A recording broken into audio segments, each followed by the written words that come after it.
வணக்கம். என்ன செய்தி பார்க்க போறோம்னு கேட்டீங்கன்னா, சசிகலா பற்றி மகிழ்ச்சியான செய்தி சொன்ன டிடிவி தினகரன், நிம்மதி பெருமூச்சு விட்ட எடப்பாடி பழனிசாமி. இந்த செய்தியில நம்ம 3 விஷயங்களை பார்க்க வேண்டியதா இருக்குதுங்க. முதல் விஷயம், டிடிவி தினகரனுக்கும் சசிகலாவுக்கும் எந்த அளவுக்கு நெருக்கம் இருக்குதுன்னு பார்க்கணுங்க. ரெண்டாவது, சசிகலாவுடைய முடிவு என்னவா இருக்குன்னு பார்க்கணுங்க. மூன்றாவது, பன்னீர்செல்வத்துடைய முடிவு என்னவா இருக்குது அப்படின்னு பார்க்கணுங்க. அப்படி பார்த்தாதான் தினகரன் சொன்னது எந்த அளவுக்கு நிஜமாகும் அப்படின்ற விஷயம் நாம உறுதியா எடுத்துக்கொள்ள முடியுங்க.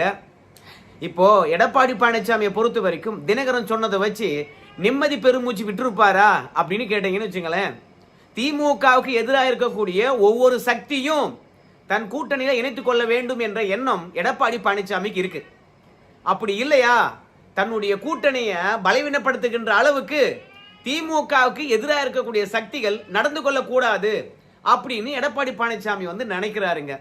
மொத்தத்தில் திமுகவுக்கு எதிராக இருக்கிற சக்திகள் நம்ம கூட்டணியை ஸ்பாயில் பண்ணிடக்கூடாது, ஒன்று ஒதுங்கி நிற்கணும், இல்லை ஒற்றுமையா நம்மளா கூட வந்துடணும் அப்படின்னு எடப்பாடி பழனிசாமி நினைக்கிறார். இப்போ டிடிவி தினகரன் அவர்கள் சொல்லி இருப்பதை பார்க்கும்போது நிச்சயமாக எடப்பாடி பழனிசாமி நிம்மதி பெருமூச்சு விட்டுருப்பாரு அப்படின்னு நான் நினைக்கிறேன். அப்படி என்ன சொல்லிட்டாருன்னு கேட்குறீங்களா? புதிய தலைமுறை தான் வந்திருக்குது, அதை நீங்க பாருங்க. சசிகலாவும் பன்னீர்செல்வமும் இந்த முறை அதிமுக பாஜக கூட்டணிக்கு பாதகம் தராதவாறு நடந்து கொள்ள வேண்டும் அப்படின்றது எதிர்பார்ப்பாக இருக்கா? கொள்வார்கள். ஏன்னா அவர்கள் எல்லாம் அம்மாவை தெய்வமாக வழங்கக்கூடியவர்கள். அதனால் அதுக்கு எந்த பாதிப்பும் வராமல் அம்மாவுடைய ஆட்சி வர வேண்டும் என்பது தான் அவங்க எல்லாம் சொல்லிட்டு இருக்குது. அதனால் அதுக்கு எந்த பாதிப்பும் வருவதற்கு அவர்கள் இடம் கொடுக்க மாட்டார்கள். அவர்கள் அது மாதிரி இடம் கொடுக்க வாய்ப்பு இல்லை அப்படின்னு நான் சொல்றேன். அவங்களே ஒதுங்கிக் கொள்வார்கள். இல்லை, எனக்கு நீங்கள் அதுக்கு என்ன இன்டர்பிரேட், அவர்கள் வாய்ப்பு இல்லை, அதுக்கு அவர்களுடைய ஆதரவு அவர்கள் கொடுப்பார்கள் என்றது எனது நம்பிக்கை. டிடிவி தினகரனை பொறுத்த வரைக்கும் பாஜக அதிமுக கூட்டணிக்கு பாதகம் வராத அளவுக்கு சசிகலா நடந்து கொள்வார்கள். காரணம், இந்த கழகமானது 100 ஆண்டு காலம் இருக்க வேண்டும் என்று சசிகலாவும் பன்னீர்செல்வம் நினைக்கக்கூடியவங்க, அம்மா ஆட்சி மீண்டும் வர வேண்டும் என்று நினைக்கிறவங்க, அம்மாவை தெய்வமா நினைக்கக்கூடியவங்க. இவங்க ஆட்சிக்கு எதிராகவும் கட்சிக்கு எதிராகவும் செயல்படுவாங்களா? நிச்சயமா செயல்படுவதற்கான வாய்ப்பில்லை. கண்டிப்பாக பாதகமாக நடந்து கொள்ள மாட்டாங்க அப்படின்னு நம்முடைய டிடிவி தினகரன் சொல்றாரு. சொல்றார் என்பதை விட நான் நம்புறேன் அப்படின்னு சொல்றாரு. அவர் ஒன்றும் உறுதியா சொல்லல அப்படின்னு சொல்லிட்டு நீங்க என்னனாலும் நம்ம டிடிவி தினகரனை பொறுத்த வரைக்கும் எனக்கும் சசிகலாவுக்கும் முரண்பாடுகள் இருந்தாலும் அதிமுக தொடர்பாக சசிகலா அவர்களுக்கு முரண்பாடு இல்லை. அதனால நிச்சயமாக அதிமுக பாஜக கூட்டணிக்கு எதிராக நடந்து கொள்ளவே மாட்டாங்க அப்படின்றத தினகரன் உறுதியாவே சொல்றாருங்க. சரி, சசிகலாவுக்கும் தினகரனுக்கும் என்ன முரண்பாடு அப்படின்னு சொல்லிட்டு கேட்பீங்க. நம்ம சசிகலா அவர்கள் சிறையிலிருந்து வெளியே வந்தாங்க. வெளிவந்த பிறகு தினகரனை பொறுத்த வரைக்கும் பெரிய ஏற்பாடு செய்து அவங்கள வரவேற்றாரு. சசிகலா கிட்ட தினகரன் சொன்னாராம், ஐயா சாமி, நம்ம புரட்சி தலைவர் அம்மாவுடைய சமாதியில போய் மரியாதை செலுத்திட்டு நேரா நாம அதிமுக அலுவலகம் போலாம் அப்படின்னு தினகரன் சொன்னாராம். நீங்க தான் அதிமுக பொதுச் செயலாளர்னு சொல்றீங்க, அப்ப அலுவலகம் போகாம எப்படி அப்படின்னு தினகரன் சொன்னாராம். உடனே சசிகலா பொறுத்த வரைக்கும் அதிமுகவில் இருக்கிறவங்க அத்தனை பேரும் என்னோட நெருக்கமா தான் இருக்கிறாங்க, ஸோ இப்போ போய் குழப்பம் பண்ண வேண்டாம் அப்படின்னு தினகரன் கிட்ட சொல்லிட்டாங்களாம். அது மட்டும் இல்ல, 2021 தேர்தல், இந்த தேர்தல் தருணத்துல தினகரன் தனியா தான் நிக்கிறாரு. அப்ப தனியா நிற்கும் போது சசிகலா கிட்ட போயிட்டு தினகரன் ஆதரவு கேட்டிருக்காரு. ஏமா, உங்க ஆதரவு எனக்கு கொடு, நீங்க ஆதரவு கொடுத்தீங்கன்னு வச்சுங்களேன், தென் மண்டலத்துல நம்ம ஜாதிக்காரன் எனக்கு மொத்தம் ஓட்டு போடுவான், எடப்பாடி பழனிசாமியை தோக்கடிச்சிடலாம். அப்படி தோக்கடிச்சா கண்டிப்பா நம்முடைய ஆதரவு இல்லாம எடப்பாடி பழனிசாமியில ஒண்ணும் பண்ண முடியாது அப்படின்ற நிலை ஏற்படும், நம்மளை கண்டிப்பா கட்சிக்குள்ள சேர்த்துக்குவாங்க அப்படின்னு சசிகலா கிட்ட சொன்னாங்களாம். ஆனா சசிகலா பொறுத்த வரைக்கும் திடீர்னு ஒரு அந்தர்பல்ட்டி அடிச்சு 2021 சட்டமன்ற தேர்தலில் அரசியல் விட்டே ஒதுங்குறேன், என்னுடைய ஆதரவு யாருக்கும் இல்லை அப்படின்னு முடிவெடுத்துட்டாங்களாம். தினகரன் கேட்ட பிறகு கூட அரசியல் இருந்து ஒதுங்குகின்றேன் என்று சொன்னது தினகரனுக்கு வருத்தத்தை தந்ததாம். அது மட்டும் இல்ல, எல்லாம் போனா பரவாயில்ல, சசிகலா அவர்களை பொறுத்த வரைக்கும் நம்ம கட்சிக்குள்ள வந்துட்டாங்க நல்லா இருக்கும், நம்மளுக்கு ஒரு பலமா இருக்கும். ஏன்னா அன்னைக்கு சசிகலா மீது ஒரு அனுதாபம் இருந்தது, ஆதரவாளர்களும் இருந்தாங்க. அதனால அம்மா மக்கள் முன்னேற்ற கழகம்னு ஒரு கட்சி தொடங்கியிருக்கும். ஆனால் சசிகலா வந்தாங்கன்னா கட்சியினுடைய தலைவராக மாத்திட்டு நம்ம பொதுச் செயலாளராக இருக்கலாம் அப்படின்றதுக்காகவே வந்து தினகரன் தலைவர் பதவியை வேக்கண்டா விட்டு பொதுச் செயலாளராக தன்னை நியமித்துக் கொண்டாராம். ஆனால் சசிகலா தினகரன் தொடங்கின கட்சியில வந்து சேரவே இல்லை. ஸோ தினகரன் இத்தனை முறை அழைத்த பிறகும் சசிகலா தன்னை அதிமுகவாகவே காட்டிக்கிட்டாங்க. அந்த கழகத்துக்காகவே அரசு விட்டு ஒதுங்குறேன்னு சொன்னாங்க. ரெண்டாவது, அம்மா மக்கள் முன்னேற்ற கழகத்தில் தன்னை இணைத்துக் கொள்ளவே இல்லை. சசிகலாவுக்கு நிறைய நடைமுறை சிக்கல் இருக்குதுங்க. இப்ப தினகரனுக்கு வந்து ஆதரவளிச்சிருந்தான்னு வச்சுங்களேன், ஒரு சாதிக்கான தலைவராக சசிகலாவை பார்த்துருவாங்க அப்படின்னு ஒரு பயம் இருந்தது. ரெண்டாவது, தினகரனுக்கு ஆதரவு தெரிவிச்சாங்கன்னு வச்சுங்களேன், அவங்க அதிமுக என்ற உரிமையை இழந்து விடுகின்றார்கள். மூன்றாவது, அம்மா மக்கள் முன்னேற்ற கழகத்தில் சேர்ந்தாங்கன்னா கூட அவங்க அதிமுக பொதுச்செயலர் இந்த ரெண்டு உரிமையும் அவங்க இழந்து விடுவார்கள். அதனால சசிகலா பொறுத்த வரைக்கும் தினகரனா கூட எந்த விதத்திலும் ஒன்னா ஆக முடியாது. இவ்வளவு முரண்பாடுகள் தினகரனுக்கும் சசிகலாவுக்கும் இருந்துகிட்டே இருக்குது. அதனால தான் தினகரன் ஒரு பக்கம் வந்து புதிய தலைமுறையில் போய் பேட்டி அளிக்கின்ற பொழுது அதிமுக பாஜக கூட்டணிக்கு எதிராக அவங்க நடந்து கொள்ள மாட்டாங்க, எந்த பாதகத்தையும் விளைவிக்க மாட்டாங்க அப்படின்னு சொல்லுகின்ற அதே தருணத்தில் நம்ம சசிகலா அவர்கள் வந்து திடீர்னு ஒரு ஆலோசனை கூட்டம் போட்டாங்க. அந்த ஆலோசனை கூட்டம் எதுக்குன்னு கேட்டீங்கன்னா, சசிகலா அவர்களை பொறுத்த வரைக்கும் ஒரு கட்சி ஆரம்பிக்க போறாங்க. அந்த கட்சியில யாரெல்லாம் இருக்கணும் அப்படின்னு சசிகலா சில பேரை அடையாளம் கண்டாங்க. அதன் அடிப்படையில் தான் தினகரன் கட்சியில் இருக்கக்கூடிய மாநில மகளிர் அணி தலைவி என்று தான் நினைக்கிறேன், ஜீவிதா நாச்சியார். தினகரன் நல்ல மதிப்பு மரியாதை தான் வச்சிருந்தாரு. ஆனா சசிகலா ஆலோசனை கூட்டம் வாங்கம்மா கட்சி தொடங்க போறேன் அப்படின்னு சொன்ன பிறகு நேற்று திடீர்னு போய் சசிகலாவை சந்திச்சிட்டாங்க.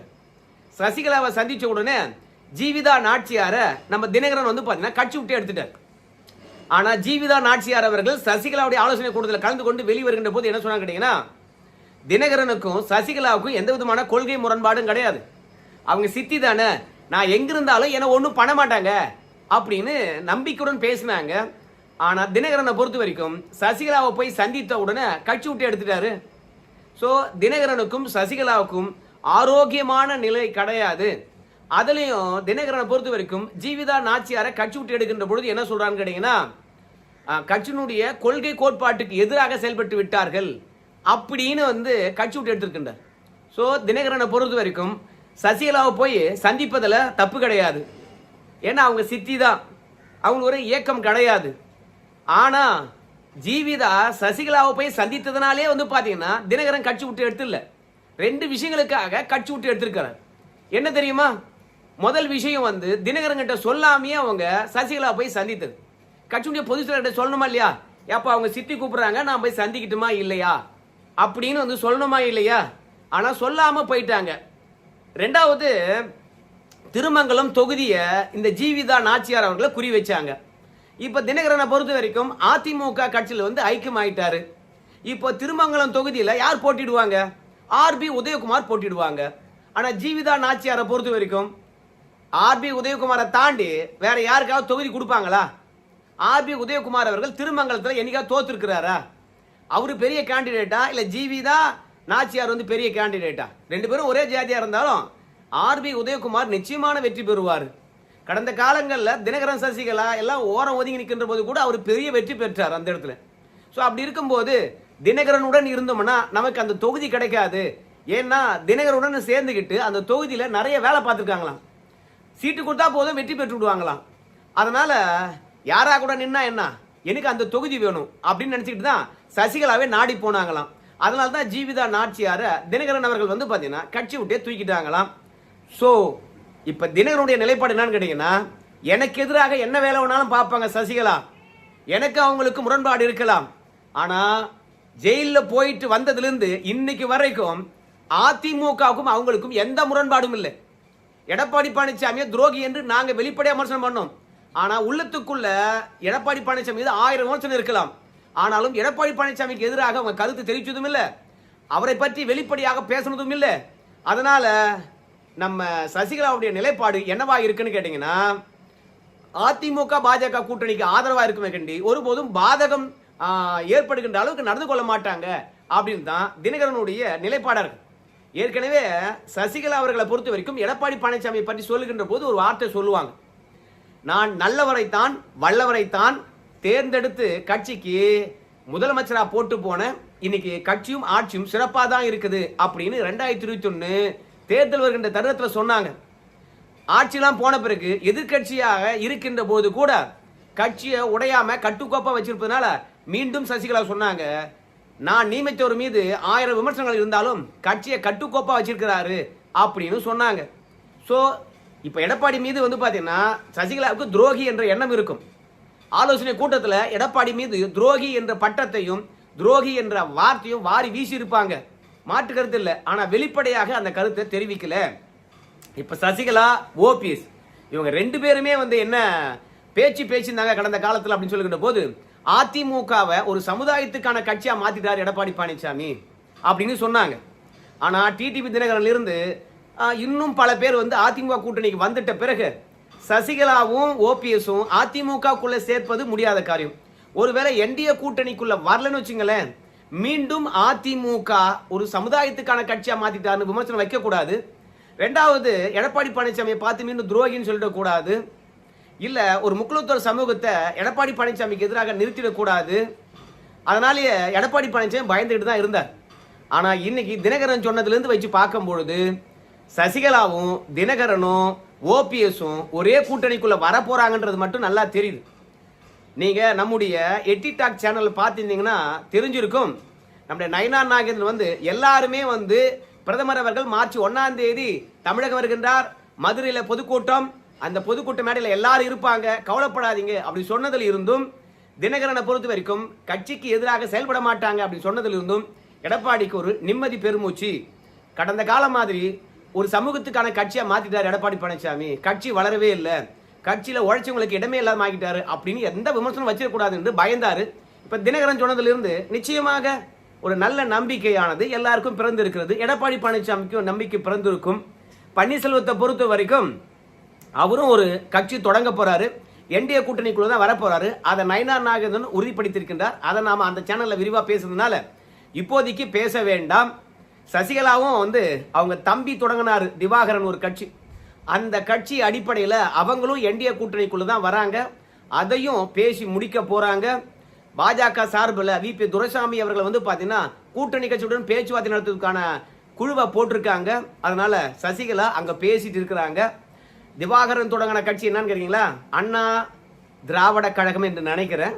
ஸோ ஏதோ ஒரு அமைப்பு வேண்டும் இல்லையா ஒரு கட்சியோட கூட்டணி வைப்பதுக்கு, அதனால அவங்க தம்பி தொடங்கின கட்சியை தான் இவங்க மீட்டெடுக்க போறாங்க. ஸோ ஆலோசனை கூட்டத்துக்கு வந்தவங்க எல்லாம் வந்து எடப்பாடி பழனிசாமியை வசைப்பாடி இருக்கிறாங்க. சசிகலாவும் எடப்பாடி பழனிசாமியை அந்த ஆலோசனை கூட்டத்தில் பயங்கர வசை தான் பாடி இருக்கின்றார். ஆதங்கம் இருக்குமா இல்லையா, முதலமைச்சராக கொடுத்தோம், முதலமைச்சராக கொடுத்த பிறகு அந்த பதவி என்கிட்ட கொடுத்துடணும் அப்படின்னு ஆசைப்படல, கட்சியை அவனே எடுத்துக்கிட்டான், கட்சி எடுத்துக்கிட்டா விட பரவாயில்ல, அந்த கட்சியில் எனக்கு ஒரு இடம் கொடுத்துருக்கலாம் இல்லையா. எப்படி பஞ்ச பாண்டவர்களை பொறுத்த வரைக்கும் கௌரவர்கிட்ட போயிட்டு ஏப்பா எங்களுக்கு நாடு கொடுன்னு கேட்டாங்க, அப்புறம் கௌரவர்களை பொறுத்த வரைக்கும் நாடு கிடையாதுன்னாங்க, அப்படின்னா ஒரு மாநிலம் கொடுன்னாங்க, மாநிலம் கிடையாதுன்னாங்க, அப்படின்னா ஒரு ஊர் கொடு அப்படின்னாங்க, ஒரு ஊர் கூட கிடையாதுன்னாங்க, அப்படின்னா ஒரு வீடு கொடு அப்படின்னாங்க, வீடு கூட கிடையாது அப்படின்னு சொன்ன பிறகு தான் சண்டை வந்ததுல. அந்த மாதிரி எடப்பாடி பழனிசாமியை பொறுத்த வரைக்கும் ஆட்சியை குடுறான்னு கேட்டால் கொடுக்க மாட்டாரு, கட்சியை குடுறான்னு கேட்டாலும் கொடுக்க மாட்டாரு. அப்போ கட்சியிலாவது சேர்த்துக்கிட்டான் போது அதுலேயும் சேர்க்கலன் போது கோபம் வரும்ல, அந்த கோபம் இயல்பானது தான். அதனால தான் ஆதரவாளர்கள் மத்தியில் எடப்பாடி பழனிசாமி மீது 1000 விமர்சனம் வச்சிருக்கலாம். ஸோ நிச்சயமாக எடப்பாடி பழனிசாமி வந்து பார்த்தீங்கன்னா இன்னைக்கு எல்லா சக்திகளும் திமுக எதிராக இருக்கக்கூடிய எல்லா சக்திகளும் ஒன்னா இணையணும்னு ஆசைப்படுறாரு. அதுக்கு பாதகம் வராத அளவுக்கு சசிகலாவும் நம்முடைய ஓபிஎஸ் நடந்து கொள்வார்கள் என்றதை நான் தினகரன் அவர்கள் ஆழமாக அழுத்தம் திருத்தமாக சொல்லியிருப்பது உண்மையாகவே வந்து எனக்கு மகிழ்ச்சியா இருக்கு. எடப்பாடி பழனிசாமி நிம்மதியா இருக்கும். ஸோ சசிகலா பற்றி பாசிட்டிவான விஷயங்களை தினகரன் தெரிவிப்பது நிச்சயமா அதிமுக தொண்டர்களுக்கு மகிழ்ச்சியை தந்திருக்கும். இது தினகரன் சொன்னது மகிழ்ச்சியான செய்தியா இல்லையா, உங்க கருத்தை சொல்லுங்க. நன்றிங்க.